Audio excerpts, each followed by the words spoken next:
Well, hello everybody. This is your friendly neighborhood Amishman. Oh, no, actually, I dropped that line. This is Raging Amish.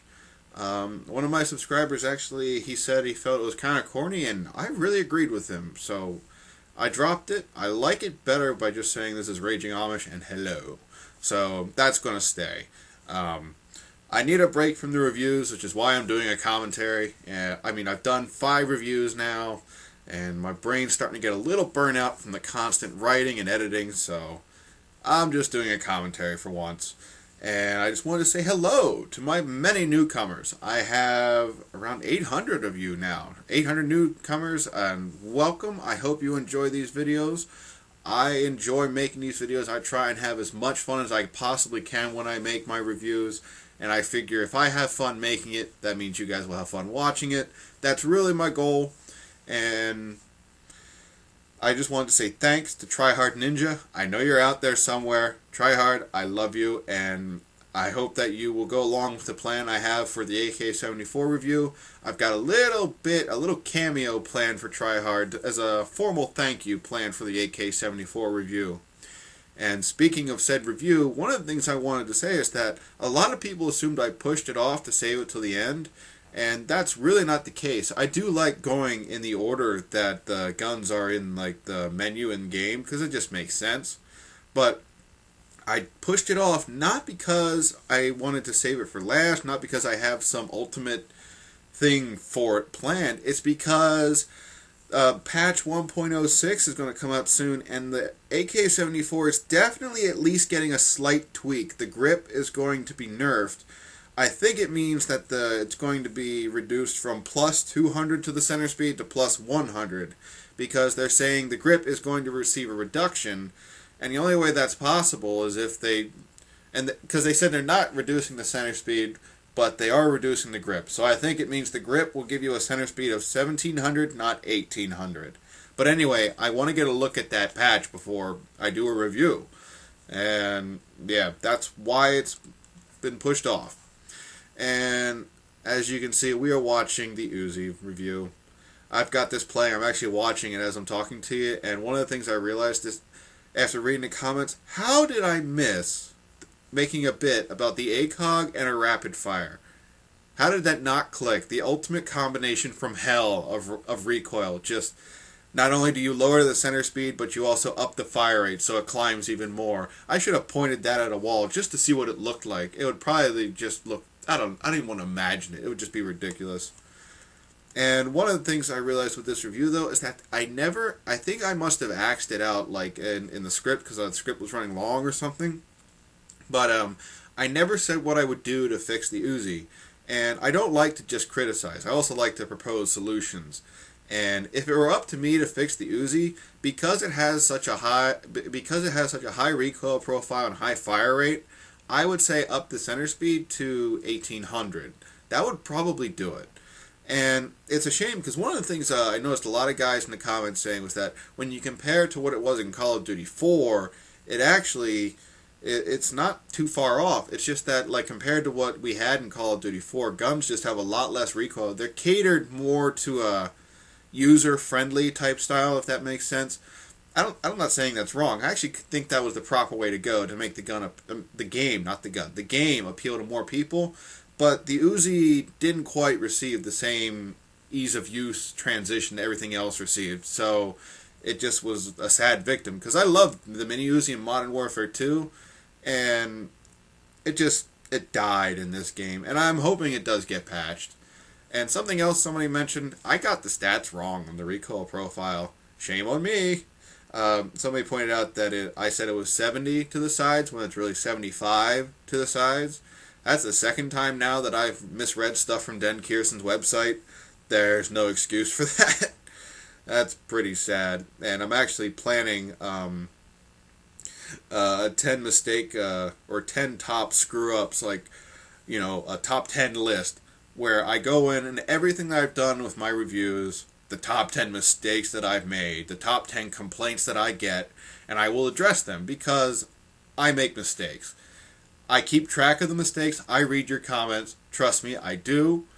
And I try to keep the pace of about one vid every 5 days or 6 days minimum. I don't like going too long without a review because that's too long, because the pace I have to keep is ideally about a review every 5 days if I'm going to get through this entire game.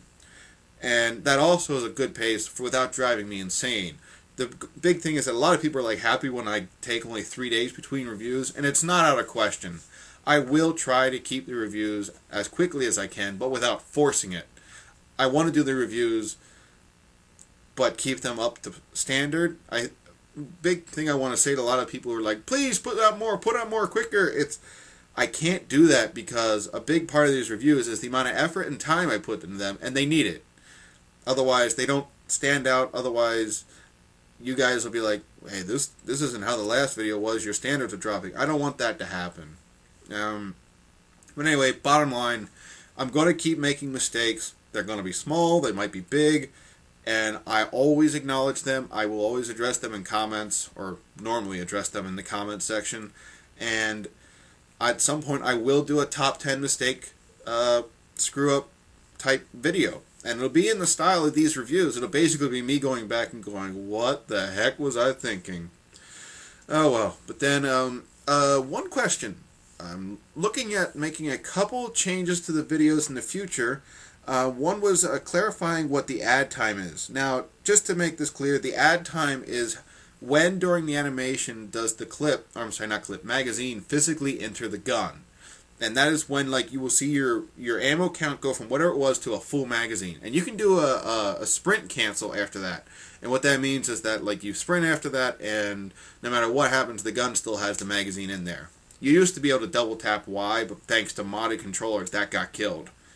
But I want to change the name of it to add to chamber time, and I'll actually say someone would be like, and at 1.4 seconds into the reload, the magazine, I keep saying that, the magazine physically enters the gun. And as you guys are probably noticing, I'm not exactly a gun enthusiast. I get my terminology mixed up. Clip, magazine, round, bullet. I know that technically speaking, there's differences, but like for me, who's not a gun enthusiast, who's really just a guy who loves the game, they all sound like the same thing. I know they're different, and I try and get the lingo right, but I screw it up. I know. Alright, but don't expect too many commentaries from me.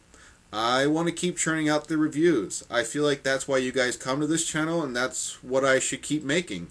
I will do commentaries every once in a while. It really is the best way to talk to you, my subscribers, talk to you, my viewers.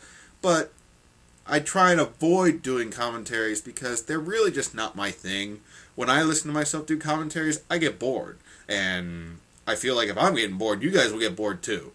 So, don't expect too many.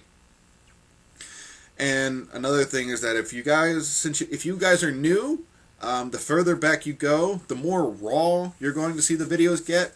My review of the FAL is where I really think I started to find my niche. I really am appreciative that a lot of people go back and watch my older videos and say, oh, that was so much fun, but when I watch them, I'm my own biggest critic, and I'm like, man, I can't believe I did that. I'm like, that's lacking so much structure, and it really is just, I keep improving. I always try to improve my videos. I am always listening. I'm always listening for critiques. If you have them, I'm listening. Please let me know. And I wanted to address a lot of the Xbox Ahoy comments. A lot of people have been saying, like, there's another guy who does gun reviews. We don't need this guy. He's better. He's more structured. And I just wanted to say this. I am not Xbox Ahoy. And for that matter, I'm not Drifter. I'm not the guys who are the other guys out there. Nobody in the YouTube community inspired me to start making videos. Not Hutch, not CNanners, none of these names. I found out about a lot of the YouTube community months after I started my channel. I was inspired by the Nostalgia Critic and by Spoonie from the Spoonie Experiment. These are a couple guys on a website called thatguywiththeglasses.com. They do reviews, but they try and integrate funny clips or just be entertaining themselves, but get their message across, which is really the model I try to follow. I like to have fun with these reviews. I like to mix in clips from my favorite shows and music that fits the review's feel. It's just honestly something that I feel makes these videos much more fun to watch. And Oh yeah, and to address a lot of questions, the animated show that you guys keep seeing, that is Tripping the Rift. It's a Canadian show, comedy. It's basically if you cross South Park with Star Trek. All right, I'm nearing the end though, running out of time here. Up next is probably going to be the assault rifles. A lot of people are wondering what reviews will come next. The big things that I want to get in the coming weeks, months is assault rifles, kill streaks, the rest of the perks, and after that, I don't know. There's really no limit to what I'm willing to review. But my commentary time is running out. This has been Raging Amish. It's been a pleasure to talk to you guys. I hope you guys will stick with me. Alright, see ya.